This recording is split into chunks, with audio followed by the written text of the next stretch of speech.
Students, your academic services private limited में आपका स्वागत है। इस सेशन में हम देखेंगे मुख्य इंटरफेस के बारे में कोरोलड्रा एक्स8 के। हमने पिछले सेशन में देखा किस प्रकार हमने वेलकम स्क्रीन के भागों को जाना। वेलकम स्क्रीन जब आप पहली बार सॉफ्टवेयर ओपन करते हैं तो आपके पास अवेलेबल रहती है, परंतु अब हम बात करते हैं मेन इंटरफेस की, जो कि कोरोलड्रा का मुख्य भाग है जहां हमने कार्य करना होता है। यहाँ यदि हम सबसे पहले देखें तो कोरोलड्रा के इंटरफेस को अच्छी तरह से समझने के लिए हमारे पास ये बीच में ये जो एरिया दिया गया है, यहाँ एक फाइल ओपन कर लेते हैं। ये फाइल एरिया वो एरिया है जहाँ मैं कुछ भी ड्रॉ कर सकता हूँ। इसके लिए हमारे पास यहाँ बटन दिया गया है। नई फाइल क्लिक करने के लिए मैं जैसे ही इसको क्लिक करूँगा मेरे पास क्रिएट ए न्यू डॉक्यूमेंट का ऑप्शन अवेलेबल हो जाएगा। इस पूरे बॉक्स को हम नेक्स्ट सेशन में अच्छी तरह से समझेंगे, लेकिन अभी यहाँ तक के लिए हमारी ये जानकारी है कि नई फाइल ओपन करने के लिए हमें केवल यहाँ ओके करना है। मेरे पास एक ड्राइंग एरिया अवेलेबल हो जाएगा जिस पे मैं कार्य कर सकता हूँ। अब हम बात करते हैं ऊपर से लेते हुए नीचे तक कोरोलड्रा के इंटरफेस के बारे में। सबसे पहले बात करें यहाँ पे ऊपर की तरफ, तो हमारे पास यहाँ पे ऊपर वाली जो पट्टी है वो टाइटल बार है। टाइटल बार आपके डॉक्यूमेंट का नाम बताती है, आपकी कोरोलड्रा फाइल का नाम बताती है। जैसे कि यहाँ पे अनटाइटल्ड 1 दिया गया है क्योंकि अभी तक हमारी फाइल का नाम नहीं दिया गया। अगले सेशंस में देखेंगे जब हम फाइल सेव करेंगे तो यहाँ पे नाम अवेलेबल हो जाएगा। इसी तरह से यहाँ राइट हैंड साइड की तरफ 3 मुख्य विंडोज़ जैसे डिफ़ॉल्ट बटन अवेलेबल हैं। पहला क्लोज करने के लिए अगर आप इसका प्रयोग करते हैं तो कोरोलड्रा बंद हो जाएगा। दूसरा बटन जो है वो रिस्टोर और रीसाइज करने के लिए, फिर से मैक्सिमाइज करने के लिए। तीसरा, यदि आप इसको यहाँ से मिनिमाइज करके अपनी टास्क बार पे लाना चाहते हैं तो मिनिमाइज कर सकते हैं।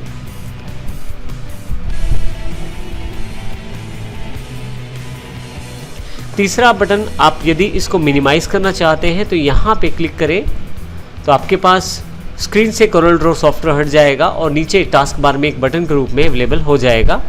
मैं यहाँ क्लिक करके इसे फिर से मैक्सिमाइज कर सकता हूँ।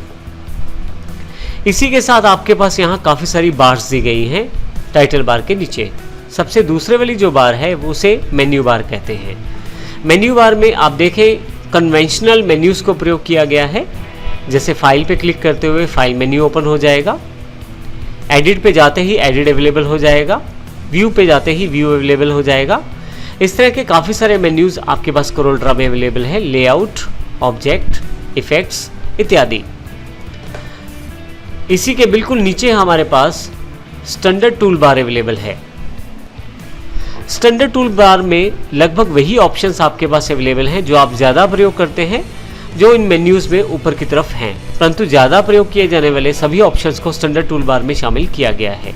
जैसे कि यदि आप नई फाइल बनाना चाहते हैं तो यहाँ क्लिक कर सकते हैं, और यदि आप चाहें तो फाइल में न्यू पर भी क्लिक कर सकते हैं, परंतु फाइल में न जाना पड़े इसके लिए यहाँ पे ये बटन दे दिया गया है।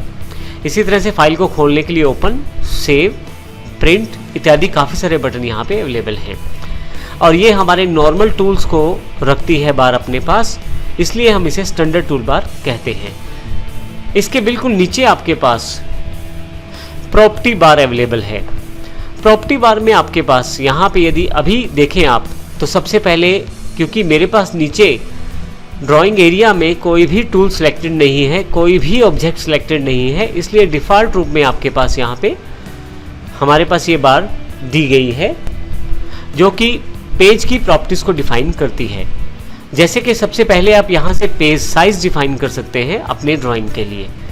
जैसे हमारे पास यहाँ लेटर है, मैं A4 करना चाहता हूँ तो A4 क्लिक करते ही नीचे ड्राइंग एरिया में जो पेज साइज़ है वो A4 हो जाएगा। आप मैन्युअली चाहे तो कस्टमाइज़ कर सकते हैं साइज़ को पेज डायमेंशन से। यहाँ पे आप पेज डायमेंशंस को बढ़ा सकते हैं या घटा सकते हैं। यहाँ ऊपर की तरफ वाला जो बटन है वो विड्थ को स्पेसिफाई करता है। आप देखेंगे पेज डायमेंशन में विड्थ का सिंबल यहाँ पे है। आप चाहें तो यहाँ पे डायरेक्ट टाइप भी कर सकते हैं, तो आप देखेंगे विड्थ जो है बढ़ गई है। इस तरह से हाइट जो है वो आप कस्टमाइज कर सकते हैं। आप देखेंगे हाइट भी कस्टमाइज हो गई है। तो इस प्रकार आप आसानी से हाइट और विड्थ को चेंज कर सकते हैं। मैं इसे फिर से A4 में वापस ले आता हूँ। इसी के साथ बिल्कुल नेक्स्ट आप पोर्ट्रेट और लैंडस्केप जैसे ऑप्शंस को यहाँ प्रयोग कर सकते हैं। लैंडस्केप करते ही आपकी ड्राइंग एरिया जो है उसको लैंडस्केप कर दिया गया है। और पोर्ट्रेट करते पोर्ट्रेट कर दिया गया है। इसके अतिरिक्त आप यूनिट्स डिफाइन कर सकते हैं, किस यूनिट में आप अपनी ड्राइंग को बनाना चाहते हैं वो यहाँ से डिसाइड कर सकते हैं। इसके अतिरिक्त भी काफ़ी सारे ऑप्शंस यहाँ पे प्रॉपर्टी बार पे दिए गए हैं, जिसको समय समय पर हम देखते रहेंगे और आगे आने वाले सेशंस में उन्हें करेंगे। यहाँ एक इम्पॉर्टेंट बात बताना जरूरी है, अगर हम कोई ऑब्जेक्ट ड्रॉ करें, जैसे मैं रेक्टेंगुलर ऑब्जेक्ट ड्रॉ कर लेता हूँ, तो यहाँ पे यदि अब देखें तो आपके पास जो ऑब्जेक्ट सिलेक्टेड है उससे रिलेटेड प्रॉपर्टीज़ को यहाँ डिफाइन किया गया है। इन सभी प्रॉपर्टीज़ को हम रेक्टेंगुलर के साथ अवश्य करेंगे। यहाँ पे हमें ये जानकारी देना ज़रूरी है कि प्रॉपर्टी बार जो रहती है वो आप किस ऑब्जेक्ट को सिलेक्ट करते हैं और किस तरह से उसको सिलेक्शन में लाया जाता है, किस टूल के साथ लाया जाता है, उसके अनुसार यहाँ पे प्रॉपर्टीज़ को डिफाइन करता है।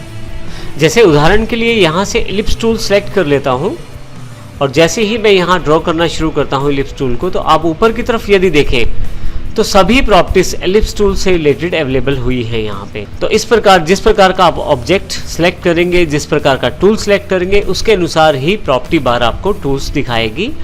इस प्रकार उससे रिलेटेड टूल्स आपके पास यहाँ पे अवेलेबल अपने आप हो जाएंगे। इसी के साथ नीचे की तरफ देखें तो हमारे पास नया पेज क्रिएट करने के लिए यहाँ पे एक प्लस का बटन दिया गया है, जो कि न्यू का बटन जैसा कार्य करता है। जब भी आप किसी फाइल को ओपन करते हैं तो वो अनटाइटल्ड के नाम से ओपन होती है। आप जब फाइल सेव करेंगे तो इसका नाम वो हो जाएगा जो आप रखेंगे।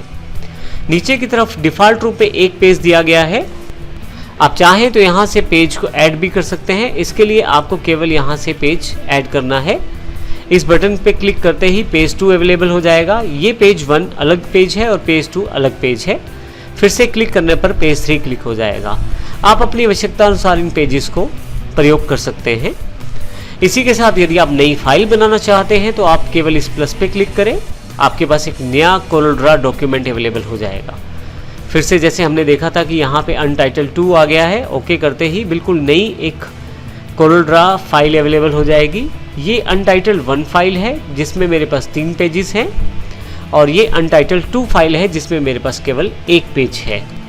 तो इस सेशन में हमने जानकारी ली हमारी title bar, menu bar, standard tool bar और प्रॉपर्टी बार के बारे में जानकारी ली। हमने ये भी देखा किस प्रकार हम अब फाइल्स को यहाँ से बना सकते हैं केवल प्लस के बटन पे क्लिक करते हुए, जो कि न्यू का बटन है हमारे पास कोरल में। आइए नेक्स्ट सेशन में हम देखेंगे कौन कौन से और पार्ट्स हैं कोरल ड्रा के जो बहुत इंपॉर्टेंट है और इंटरफेस से जुड़े हुए हैं।